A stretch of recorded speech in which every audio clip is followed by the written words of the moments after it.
What up, y'all? BigBossFabo, man. BigBossFabo back again with a video for the channel. I'm actually doing a reaction to active self-protection. I haven't done one of these in a minute, but I do actually have a whole active self-protection playlist. I'll link to that in the description as well as the comment section below.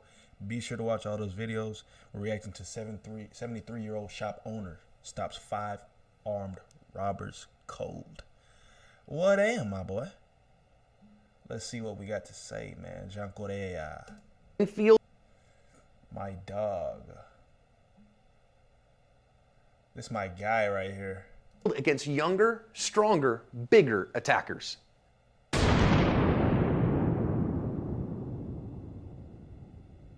Hi everyone, welcome to today's lesson here at Active Self-Protection. I'm your host, John Correa. Today's video comes to us from Pleasant Hill, California. Palm pepper spray is next generation opioids. Difference 10 to 12 C is actually intended for everyone for self-defense. This woman walking through the store is actually a scout, and she's looking to see if, her crew can get in there. You can see as they let her out the door, she really dawdles on the way out.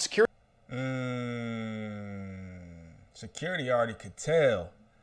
Bruh, a lot of these thotties, these females, bro, they be doing a lot of plotting, man. A lot of stories, females getting dudes killed, setting up dudes. And maybe snakes sometimes, bro. You really can't trust them all, man. But look at this, man. I don't know how security saw it coming. Her crew can get in. Probably a whole glass window, though. There, you can see as they let her out the door, she really It's like, get out the way. What are you doing? See if, her crew can get in there. You can see as they let her out the door, she really dawdles on the way out. Security tries to get the door closed, not in time though. You can see the guy force it open, and then you're gonna see 5 guys run in there, one with a sledgehammer. As they do, the 70-plus-year-old store owner toddles behind the counter, pulls out a .38 caliber revolver, and when the bad guys see it, they decide that they have better things to do with their day and realize. Bruh said they decide. Look, the 73-year-old man is just waddling too. He said, guess I gotta pull out the pistol. He ain't really concerned, or at least us as the audience, I couldn't tell. You know what I'm saying? Buddy's just waddling away. Let me move the webcam so y'all can get a better look at him. But unbothered. And then you're gonna see 5 guys run in there, one with a sledgehammer. As they do, the 70-plus-year-old store owner toddles behind the counter, pulls out a .38 caliber revolver, and when the bad guys see it, they decide that they have better things to do with their day and realize that they have appointments that they missed. He did not pull the trigger on them at all. They are going to run off and jump in a couple of cars, including the white car here that they're jumping into. Whoa, that was he never pulled the trigger. I swear you can see some type of debris scattered everywhere. Caliber revolver, and when the bad guys 5 guys run in there, one with a sledgehammer. As they do, the 70-plus-year-old store owner toddles behind the counter, pulls out a .38 caliber revolver, and when the bad guys see it, he don't even pull the trigger.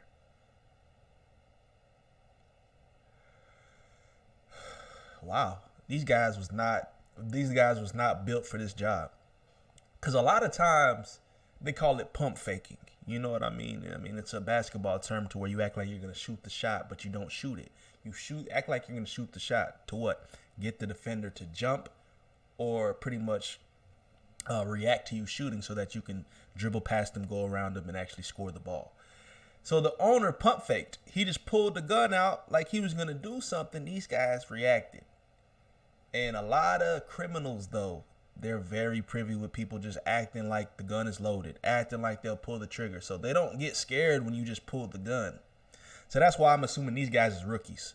They're probably not used to really doing jobs like these, bro. Or they are, but I don't know. They got scared this time. They decide that they have better things to do with their day and realize that they have appointments that they missed. He did not pull the trigger on them at all. They are going to run off and jump in a couple of cars, including the white car here that they're jumping into that was reported stolen and caught on a license plate reader. So the cops are going to go chase after them, but apparently they got away, and police have not made any arrests in this particular case because they got away with the cars. A license plate reader, so the cops are going to go chase after them, but apparently they got The officer is literally right behind them, but they got away. What? I'm lost. Got away, and police have not made any arrests in this particular case because they got away with the cars. The owner has a little bit of a message. The news stories that I've linked in the description has them, but I've got a clip of it here for you. I have a message for all the business owners to take example and fight for themselves, because if you don't fight for yourself, nobody will. You know, I know we make jokes about California on the channel, but you know what? There are a huge number of self-defenders in California. I've been out there, trained several times in different parts, Fresno and San Diego County, and even Northern California. So California peeps, props to you. So I think obviously here when we have somebody run. California is known for robberies. Like, they're known for the flocking, breaking into houses, breaking into cars, robbing you, sticking you up, going to restaurants. Like, I've seen videos where there was a couple in a restaurant, man, like 2 guys walked in casually that they were going to eat, just robbed them because I guess they looked like they were very wealthy people. I think they robbed everybody in the restaurant now that I think about it, but California is known for this type of buffoonery. Not to say people don't commit robberies in other places, but California is known. Like, they're well known for robberies, bro. People always like get robbed in Hollywood, you know. There's like a strategic ploy out there for guys to run into Airbnbs and a lot of these upper echelon neighborhoods, to where you would think that when you're living in the suburbs and upper scale areas, you're safe. Nobody's safe, bro. A lot of celebrities been killed in California. So it's just, it makes perfect sense that the people there have gotten used to self-protection, self-defense. This is our way of life. I need to learn how to defend myself. That's kind of just point blank, period. Running in as a scout, they send her in to just kind of get a lay of the land.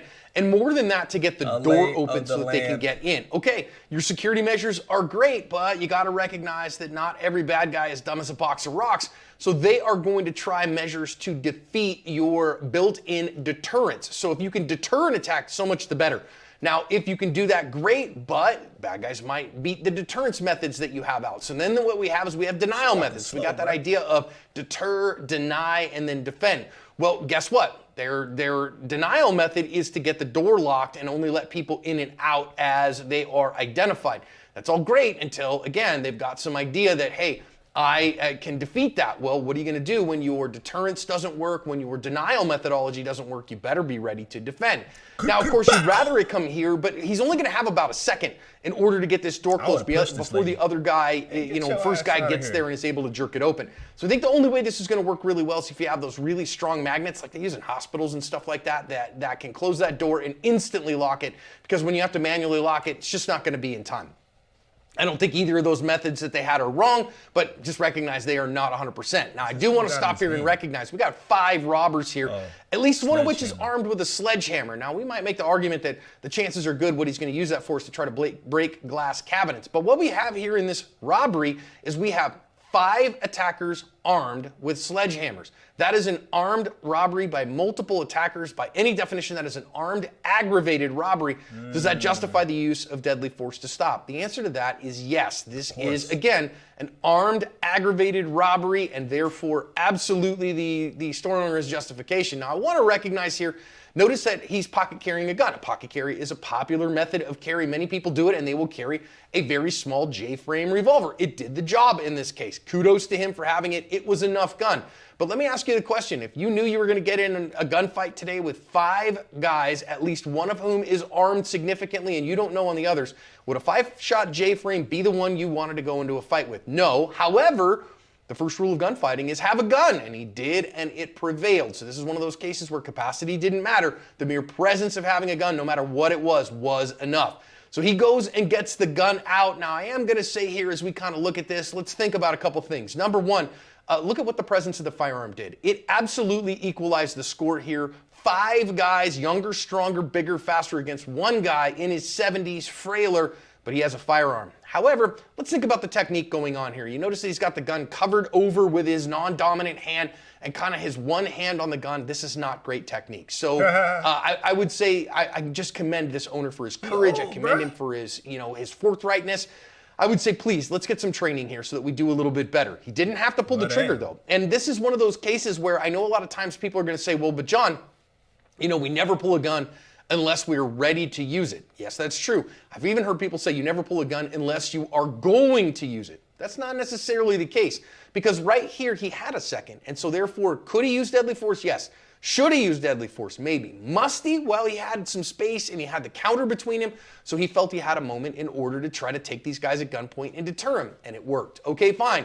I'm not saying to draw a gun when you're not ready to use it, but there are times to use a firearm as a deterrent, and this is never going to make any kind of, you know, statistics, because no rounds were fired in this particular case. So a 0 round fired, perfectly good defensive gun use. Now, these guys all go piling out, and I know some people are going to say, well, John, he should have shot them, because then they won't come back and do it again, and they won't victimize anybody else. I understand what you're saying here, but I also want to recognize that all human life is valuable, even the human life of people who are, you know, doing heinous things like robbing a store. And so not only from that perspective of the inherent value and worth of humans, but also from the perspective of, okay, now he definitely has some police reports to write, but he doesn't have blood to clean up from his store. He doesn't have the social and emotional consequences of it and those things. So I think this is a win. What's the goal of a private citizen defensive encounter? Is to break contact with a deadly threat. He did exactly that. He did it in an excellent way. I do love from the opening playthrough his statement that, hey, you got to be ready to protect yourself because nobody else is. He did it and covered his asp. Hey, if you've been holding off on trying the Asp Unlimited family of apps, we have just unlocked a... Bruh covered his asp. Well, man, it's good to get back into active self-protection, do some reactions there, man. Definitely a channel I tuned in a lot. You're very educational as well for self-defense, man. These are some things common people don't know, so when they're faced with these situations, they be lost, they be stuck. So shout out to Active Self-Protection and John Correa for the work that they do, man. Comment down below, let me know y'all thoughts on this one in the comment section below. Peace, love, prosperity. God bless y'all. We'll see y'all next time. You out.